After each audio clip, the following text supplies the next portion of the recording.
আলফাৰ বিৰুদ্ধে সজোৰে মাত মাতিছিল তেওঁ বহুবাৰ ধমক খাইছিল পৰেশ বৰুৱাৰ পৰা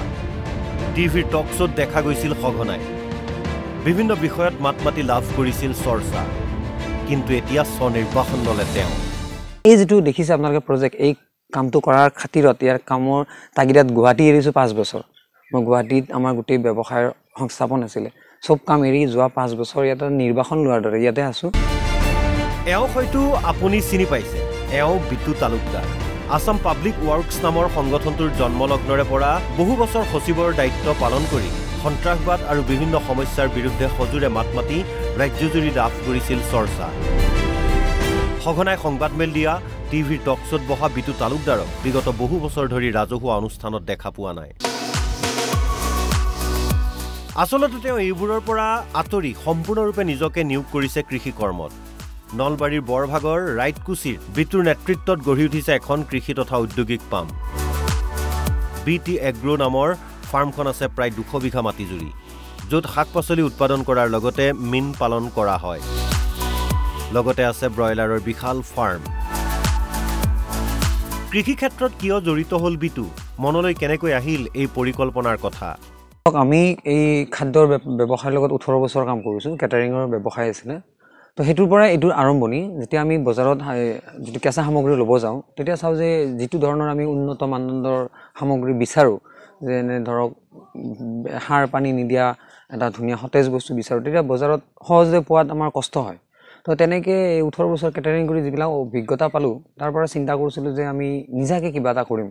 যে খাদ্য সামগ্ৰীখিনি আমি নিজৰ যিখিনি প্ৰয়োজনীয় বস্তু আমি নিজে প্ৰডাকচন কৰিম আৰু সেই উদ্দেশ্য আগত ৰাখি আমি যোৱা 10 বছৰৰ পৰিকল্পনা আছিল আৰু 2020 যেতিয়া লকডাউন হৈছিল লকডাউনৰ সময়তে আমাৰ বহুখিনি কৰ্মচাৰী আছিল তেতিয়া কেটাৰিং লগত জড়িত ইভেন্টৰ লগত জড়িত প্ৰায় 150ৰ ওপৰত কৰ্মচাৰী আছিল আৰু সেই সময়ত আমি গোটেইবিলাক জবলেছ টাইপ হৈ গৈছিল যে কেটাৰিংৰ কাম বন্ধ ইভেন্টৰ কাম বন্ধ আৰু তেতিয়া আমি এই প্ৰজেক্টটো আমি আৰম্ভ কৰিলো গতে 5 বছৰ হ'ল বিটুৰ ফাৰ্মত আছে বিশাল বিশাল পুখুৰী বিভিন্ন প্ৰজাতিৰ মাছ উৎপাদন কৰা হয় তাত আনতকৈ কিহত বেলেগ বিটু তালুকদাৰৰ এই কৃষি কৰ্ম যে কি দৰে ধৰক মাছ আমি এটা খাটি যেটো নিৰ্ভেজাল একদম মানে জৈৱিক মাছ মানে সাৰ পানী নিদিয়াকে মাছ আমি প্ৰস্তুত কৰিব পাৰো ঠিক তেনেকে মুৰ্গী ব্ৰইলাৰ মুৰ্গী আমি কৰিছো তো ব্ৰইলাৰ মুৰ্গীটো একে ধৰণে ধৰক একদম ক্ষতিকাৰক যিবিলাক ঔষধ ব্যৱহাৰ কৰে সেইবিলাক ব্যৱহাৰ নকৰাকে কেনে ধৰণে আমি এটা অৰ্গেনিকলি আমাৰ যিবিলাক নিজৰ বস্তু পায় আমাৰ যিবিলাক বস্তু পাও ঔষধি গুণ থকা সেইবিলাক ব্যৱহাৰ কৰি কেনে ধৰণে ব্ৰইলাৰ মুৰ্গী প্ৰস্তুত কৰিব পাৰি এই যোৱা 5 বছৰে আমি এটা ৰিচাৰ্চ কৰাৰ দৰে আমি কৰিলো বহুখিনি মানুহ আমি জড়িত হৈ আছো আৰু ফাইনালি আমি এতিয়া আমি অসমৰ ৰাইজৰ বাবে আমি বজাৰলৈ আহি আছো আমি এই মাহতে আমাৰ বিপণীসমূহ মুকলি কৰিম প্ৰথম পৰ্যায়ত আমি 3টা পৰ্যায়ত আমি কৰিম গোটেই অসমতে আমি কৰাৰ পৰিকল্পনা লৈছো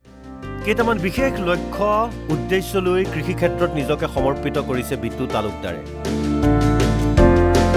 সতেজ বিশুদ্ধ বস্তু গ্ৰাহকক যোগান ধৰাৰ উদ্দেশ্য যুৱ প্ৰজন্মক কৃষিৰ প্ৰতি আগ্ৰহী কৰি তোলাৰ লক্ষ্য মধ্যভোগীৰ দপদপনি বন্ধ কৰাটো অন্যতম উদ্দেশ্য হ'ল যে আমি অসমৰ ৰাইজক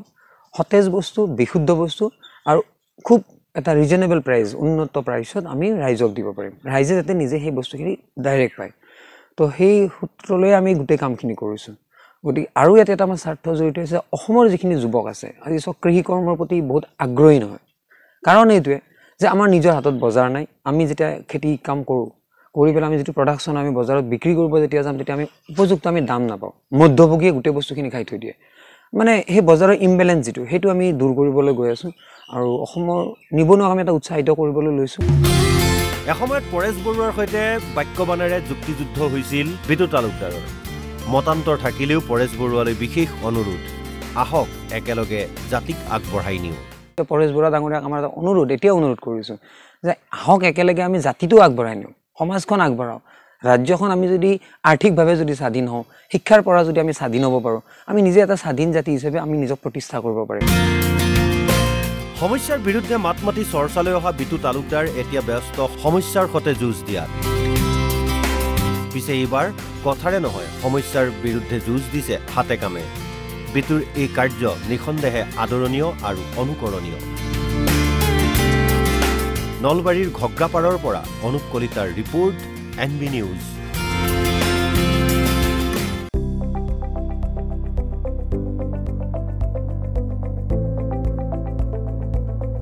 NB নিউজ, সহজ সৰল ভাষাত নৱভাৰতৰ কথা।